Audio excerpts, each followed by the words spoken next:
Herkese merhaba arkadaşlar, ben Alper Şahin, kanalımıza hoş geldiniz. Bu haftaki videomuzda MSI'nin yeni oyuncu klavyelerinden Vigor GK41'i inceleyeceğiz. Ne gibi özellikleri sahip, bizlere neler sunuyor? Gelin bunlara yakından bir göz atalım. Hadi o zaman videomuza geçiş yapalım.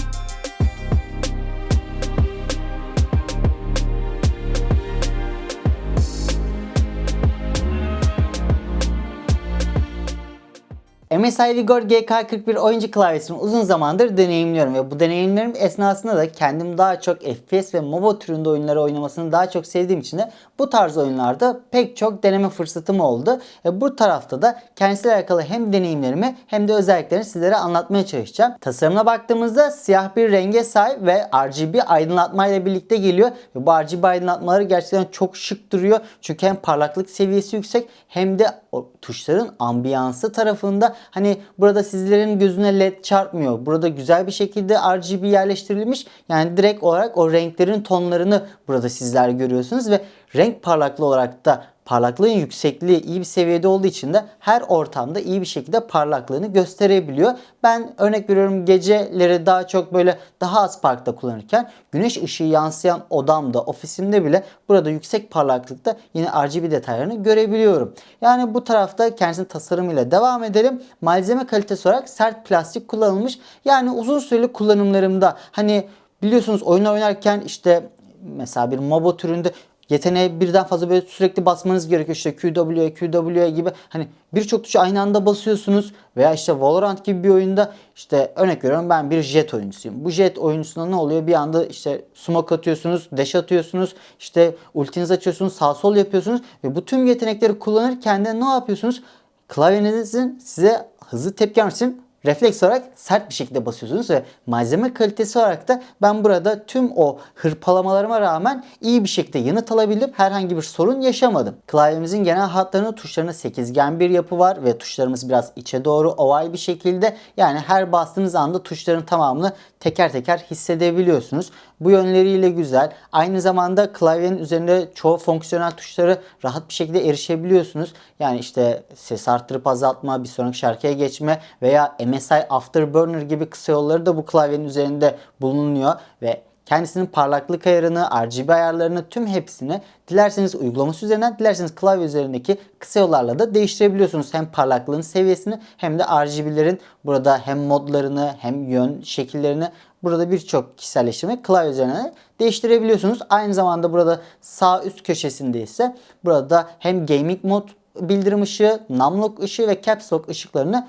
görebiliyoruz. Gaming moduyla birlikte de sizler burada kendisinin üzerindeki Fn tuşunu sağlayan şey buradaki ejderha logosu. MSI'nin logosuna basılı tutarak işte Windows tuşuna bastığınızda gaming modunu aktif ediyorsunuz veya diğer fonksiyon tuşlarına erişmek istediğinizde ise buradaki ejderha logosuna basılı tutup oradaki fonksiyonları kullanmanız da mümkün. Klavyemiz Türkçe tuş dizilimine de sahip, yani büyük bir enter tuşunu da görebiliyoruz.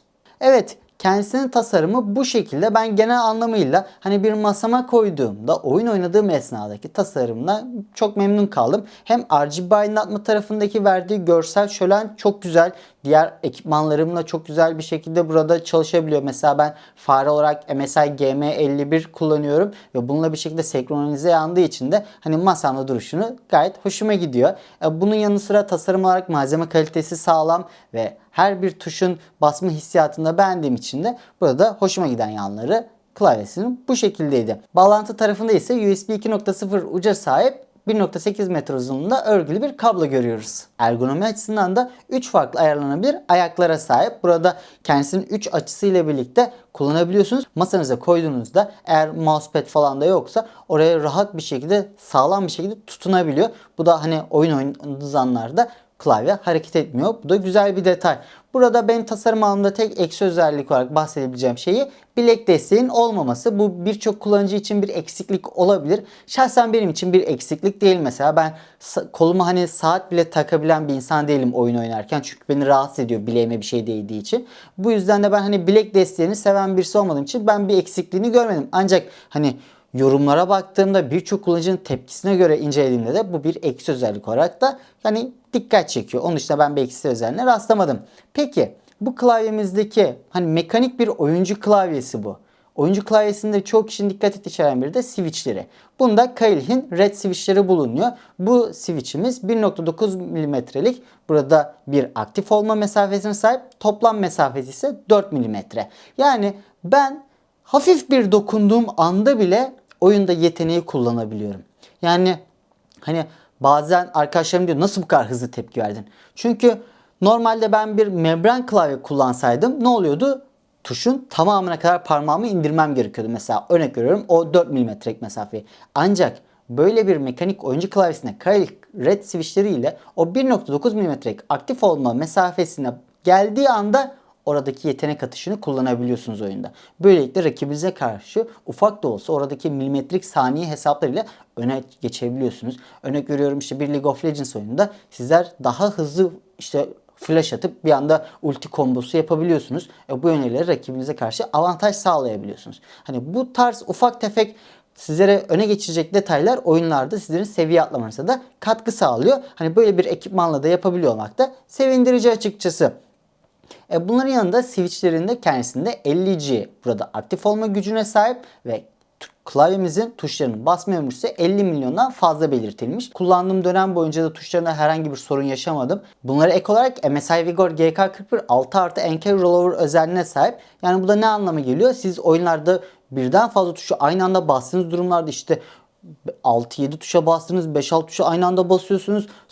Hani oyundaki bir takım savaşında birden fazla tuşa aynı anda bastığınız durumda hepsinin algılanması ve doğru şekilde algılanması önemli olduğu için de buradaki 6+NK Rollover özelliği sayesinde tüm tuşlarınızı doğru bir şekilde bilgisayara yansıtabiliyorsunuz. Bu da oyunlardaki performansınızı daha yukarılara taşıyabiliyor anlamına geliyor. Bilgisayar demişken de bu klavyenin yazılım desteği olarak da MSI Center yazılımını kurarak burada değişikliklerinizi yapabiliyorsunuz. Yani MSI Center yazılımı üzerinden burada klavye zaten bilgisayarınızı taktığınız andan itibaren burada hızlıca güncellemelerini yapabiliyor ve buradaki kendisinin oyun aksesuarları kısmında da ne oluyor? Klavyeniz artık burada kendisini gösteriyor. 3 ayrı profile farklı özellikler kaydedebiliyorsunuz. Yani buradan da MSI Center yazılım üzerinden de tüm değişikliklerinizi yapabilirsiniz ve MSI Center yazılımının da sorunsuz bir şekilde çalışmasını da son güncellemelerde de oldukça beğeniyorum. Herhangi bir donma takılma yaşamadan rahatça tüm ayarlamalarınızı kaydedebiliyorsunuz. Yani bizim anlatacaklarımız bu kadardı. Şöyle bir genel olarak toparlayacak olursam da ben kendi kullanıcı deneyimlerimde çok memnun kaldım. Çünkü hani FPS ve MOBA türündeki oyunları oynamasını seven birisi olarak hani klavyedeki etkisi oyunlarda çok fazla. Tamam fare refleks gerektiren durumlarda etkisi evet daha fazla olabiliyor ama klavyede ne oluyor? Sizin yaptığınız işte oyundaki yetenek atışları, işte bu hani normal bir FPS MOBA türü dışında hikaye tabanlı oyunlarda da işte God of War'dır, Metal Gear Solid gibi oyunlarda da burada hani oyundaki yapmanız gereken hamlelerde ne oluyor? Klavye kullanıyorsunuz ve tuşa ne kadar hızlı basarsanız rakibinize karşı avantaj sağlamanız gerekiyor. Bu yönleriyle de MSI Vigor GK41'in içerisindeki Kailh red switchleri bunların hepsini güzel bir şekilde yansıtabiliyor. Performans anlamında sizin tüm ihtiyacınızı karşılayabiliyor. Kendisinin o 1.9 milimetrelik aktif olma mesafesi benim çok hoşuma gitti. Yani daha tuşa tam bir basmadan hemen o yeteneği kullanabiliyorum. Bu da rakibime karşı bir avantaj sağlamış anlamına geliyor.